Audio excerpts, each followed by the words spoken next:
Greetings, vloggers, followers, and potters. Dustin here from Dustin's Dynasty. Here at you again on a fine Wednesday evening. It is September 20th, 2023. And today we're going to talk about self-regulation and a little bit about self-care. It's two big things that we've learned in the perfect storm that we've needed to accept and understand and realize that is a part of autism and being autistic as an adult and also having special needs, and the understanding that we do have to calm down with our self-care and our realize that self-care is a thing and it is valid, and so is self-regulation. They are both valid feelings, and that is why we have to care about it. So with that being said, I want to share with you some tips. First, we're going to delve into the well, first I should start with a mini check-in for myself, because I have a following, so I'll give a very brief update. I'm doing well.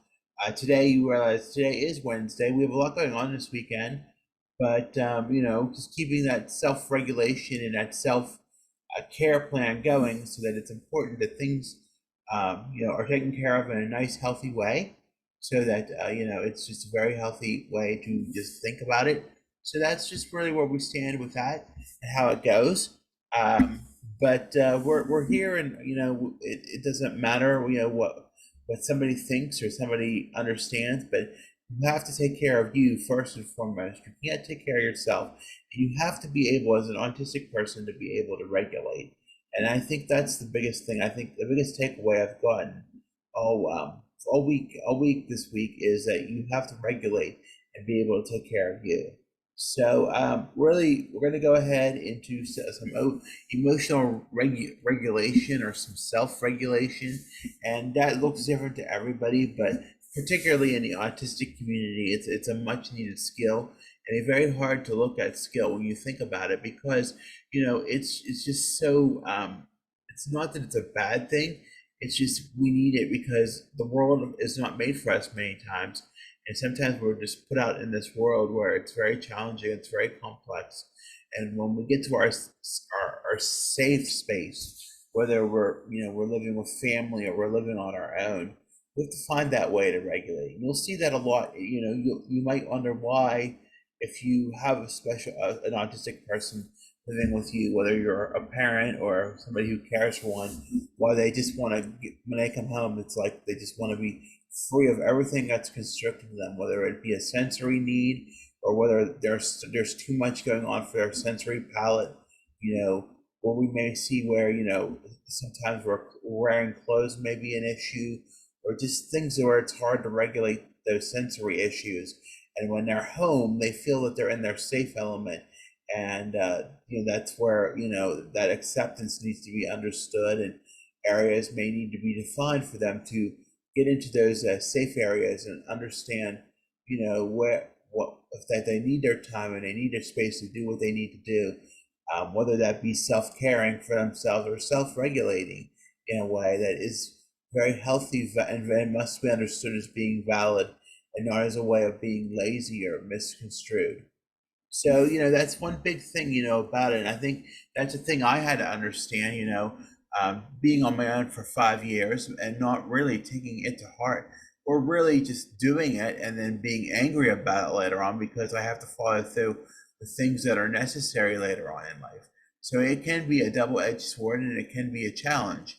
But it's how you see it. I think that's how it's going to be. It does self-regulate, being able to emotionally regulate. It relates to the ability to think clearly and put our executive functioning in as autistic people into action. And as we need to continually to keep our emotions in check, and we need to be watching our way. We are regulating ourselves because we may be able, whether we can function sitting in a chair or trying to keep focus on something when things are hard. That's when if you're an adult and you ask for or even as a child in a school, you ask for sensory breaks. They're very important.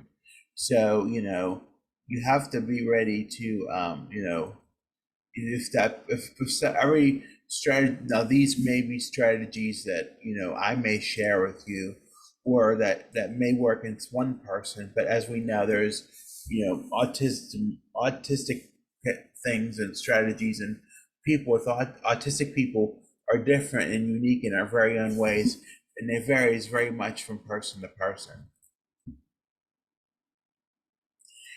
It's okay to feel a range of emotions when you're autistic, and if you're going through a lot in a day, you are going to have those feelings. Today was one of those days. There was a lot of energy, where I was going and what I was doing, but I knew when I came home, I had to regulate. That was a necessity, and it did take some time to regulate. And it took some time to get out of get into the bed like a cocoon. And some people do that. Some people need that alone time. But it's okay to stay away from people when they are in a bad mood, or just take some time to yourself to be able to regulate or do practice whatever self-care technique you may need to. So, it can be, when we're processing changes, it can be small. It can be, something like a change in the schedule, or just it doesn't matter. Change is hard on everybody that's autistic, whether it's big or small, but change is hard, and therefore we need to be cognizant. Those who are working with autistic individuals need to be cognizant of the fact that every we all handle change in our own very different ways. Personally, for me, I've worked to handle change in a much better way than what I have, but I still have those little flaws and those little bumps and those little triggers that hit when they're a little rough.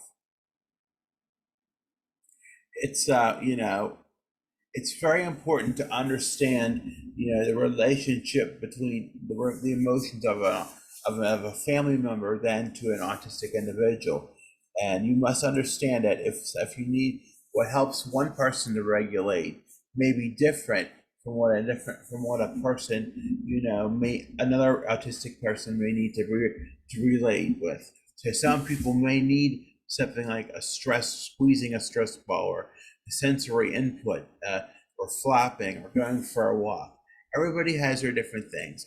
Mine particularly is going for spending some time in the bedroom in the quiet and getting a little bit of a nap, because it's just been so much and my brain has been so overwhelmed in such a short time. And we do use our own experiences to understand and process others' emotions. May be understood or may react unexpectedly to a situation when somebody, if something happens is not, not part of the normal trajectory of what is supposed to happen in a day, and that may cause, they maybe misunderstand why something is. So, challenges do occur with regulation when we don't recognize our own feelings, or we don't have the skills to recognize our own feelings. We match our feelings to events, or we have appropriate strategies to regulate the energy and the intensity of emotions. Here are some strategies that, I think, like I said, everybody has their own strategies. So everybody needs to have a plan, for a proactive and a reactive plan to support, an autistic loved one, or not, if you're an autistic person. How are you going to emotionally regulate? First, you have to build relationships and get that understanding of where you're going to go and how things are going to work. How's that regulation going to work? You may need to talk to it with a therapist or something. You may need to, make it your own way and make it how you see fit. How do you do that? How is that a possibility? Again, you need to learn how to use those visual supports and understand what people are seeing and what people are processing.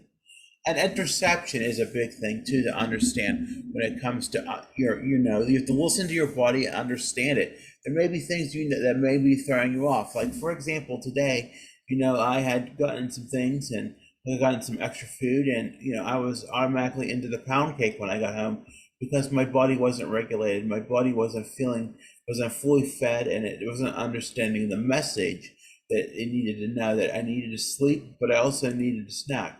Once I slept and got regulated after after a long day at the day program, I was able to get some food together and fix a nice decent meal of chicken patties and macaroni and cheese.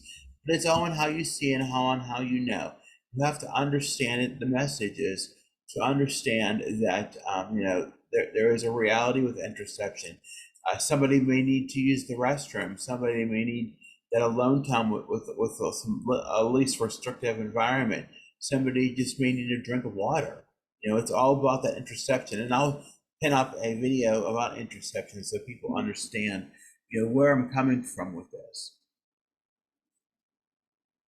And sometimes it depends on what you need to do, to self-regulate, and it's the ability, and when you have that interceptional awareness and that and when you have to self-regulate, it's how you really work with how you feel. So like if you're feeling a sensation, whether that you just feel irritable or whatever, and then you have to understand what's your body state or your emotion, and you have those urges to act, and then you have to change that action or that behavior, and realize do I need a break? Do I need to get into my own little moment? It's all understandable, and the Kelly Mayer website will understand that for you. I'll include a link. Same with the way we are able to control the way we feel. If we feel ourselves emotionally, and believe me, I've been talking about this in therapy for decades, and I've never really listened to it, or adhered to it, but now I'm understanding it more and more. And sometimes, if your body's feeling tense or intense, and you're starting to feel that anger or that upset or that frustration, then you have that urge, and you have to figure out what works for you. And that may be, going for a walk. It may be, drinking something, making sure that you're fed, toileted, whatever it may be. Make sure you have time in your bed to take care of yourself. It's all, and then eventually that will fade. It's always good to do a body check with an interception and understand how one is feeling. Understanding that whether your needs are met. And again, I'll explain that I will include a description of that, but it's very important to understand, where do you feel and how do you work with what you feel? So, if you're feeling frustrated, you need to find another way. If you're feeling confused, you need to ask for help. Guilty, you need to apologize. Embarrassing, think about ways you can alter the options. If you're feeling sad, seek a friend. Feeling scared, run. If you're feeling bored, you need to find an activity. You need to keep going. If you're feeling calm, you need to keep going. I think that's the thing too. I need to realize, I can't be laying. I mean, it's okay to take a nap to self-regulate, do whatever you need to do to self-regulate, but you got to keep going. If you feel excited, celebrate. But if you're feeling angry, you need to get out of that situation and not let it ruminate. So some of the things we talk about that influence our emotions, it can be the environment. Is it a well environment? Is there a place for us to go when we're not happy? Is it the task in front of us? Is it too much for us? Is it challenging for us? Is it too much to handle? And how do we feel physically? Do we need to eat? Do we need to go to the bathroom? Do we need a drink of water? Whatever that may be. And what's the energy around us? Today I had some energy around us, and I had to know I had to get away from that, and I had to use whatever. Ear defenders are a great thing, and whatever needs to be as far as getting around that. And a matter of fact is that it also matters to what a sensory room may need to be. For example, I've realized that I've cleaned my apartment the last few weeks. I had inspection this week, woohoo, I passed. So it's been a very good experience, and wasn't overly clean, but it did pass, and that was what matters. But having a cleaner apartment and knowing where everything is helps go a long way with things. Also, keeping a clean bedroom and having some sort of understanding of where things are, and having a better way to manage that lighting, or however, whatever is too much overloading in the sensory palette manner sort of way, can help go a long way as far as that goes. So you need to understand, I think I had to understand for a long time, and some people do need to understand, what does calm feel like? How does that feel for you? What does that feel like for you? What is that calm? We need to understand where are we as an autistic individual, and where does, especially for the younger people, what is calm for you? What makes you feel calm? I think that's a very important thing. And how if you're taking, if you're getting a break, you need to know how am I going to know what calming strategies or what emotional regulation strategies work for us? What makes us calmer? And it may be me including creating a calming space. Now my bedroom is known as my calming space. There's no TV. Their TV is not really active. There's a smart speaker in there. There's things to help, but I mean, as far as and the light has a very special light to it, and it's very helpful. But if I need at night, I try to keep that on at night to try to help them keep things calm and understand that is my space, and my space only to do what I need to do in private, and not not share anything or anything like that. Keep it very private and very simple. You need to know a calming routine, and that's very important. If you have a calming routine, sometimes you do and sometimes you don't. For me, a calming routine doesn't work. It's just knowing what works and understanding what works. That may need to be written in a social story or a cue card or something, but it definitely needs to work. And visual supports are always helpful too, to understand. There's many, different ways to work your way through it. And I'm going to share those resources too. So it's very good, to understand, where do you lie with that? And visual structure is always important. Focusing and getting re-regulated is very important. It's maybe we need to understand where the intensity of our emotions may need to be. It's different things. So, it's just different things you have to learn. It's very important to understand, to check in on what you do, where you're at, and how you're feeling, and understand, what is the feeling you're feeling, and then how intense is it that what is feeling, Are you feeling irritated or grumpy, or are you feeling sad or mad? Maybe it's something like, something goes wrong, or maybe it's something says something that'll trigger you, and how do you feel about that? Or is it with something where people ignore you, a phone dies, or someone changes your avatar, or something like that? Or is something with a personal issue, like you have a hole in something breaks, you lose your charger, you lose it money or something, or is it grief, or is it someone, or your phone gets destroyed, or something. But it's all about what that feeling is, and you have to learn how bad is it, what level of intensity is it for you, that you have to understand, and what does it look like, and what can you do, what is it that you can do.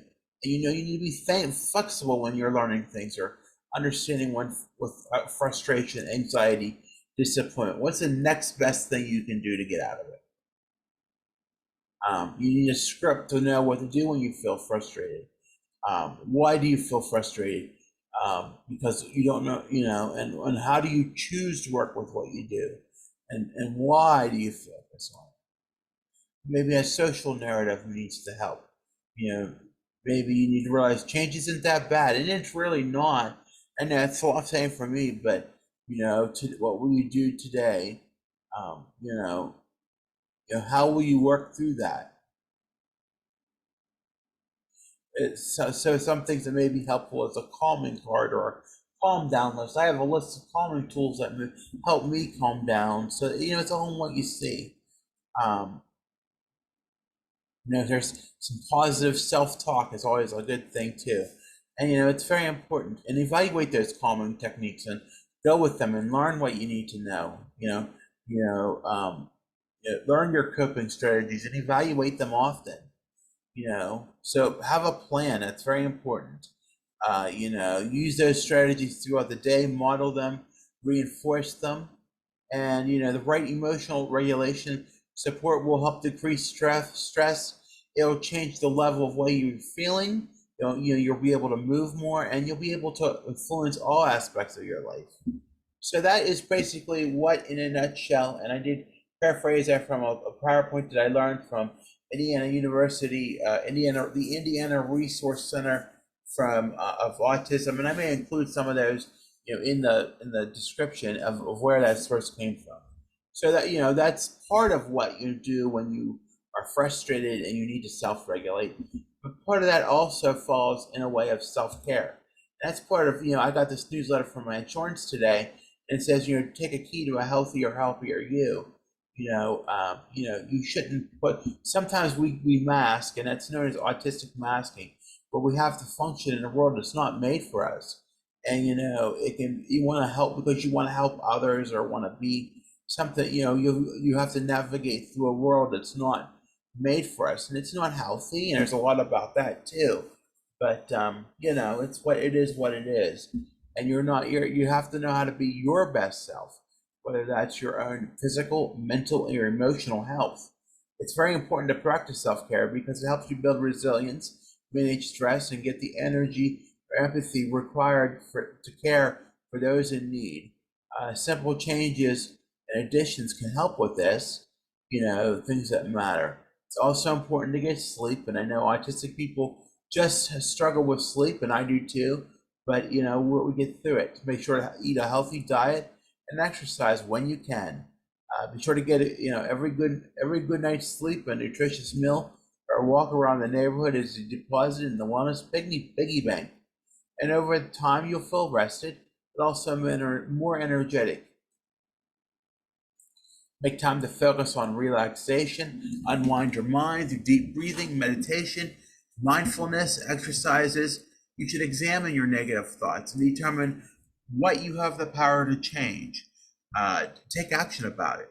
Don't expect perfection. That's a hard thing when we're autistic. We want things to be fixed in a way that we can have it good. But you can't always have that. You can't have that from yourself, and you can't have that from others. Do what you can when you can, but be compassionate towards yourself.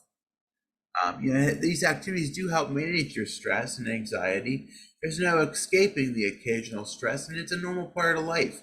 But constant anxiety can cause serious physical and emotional issues.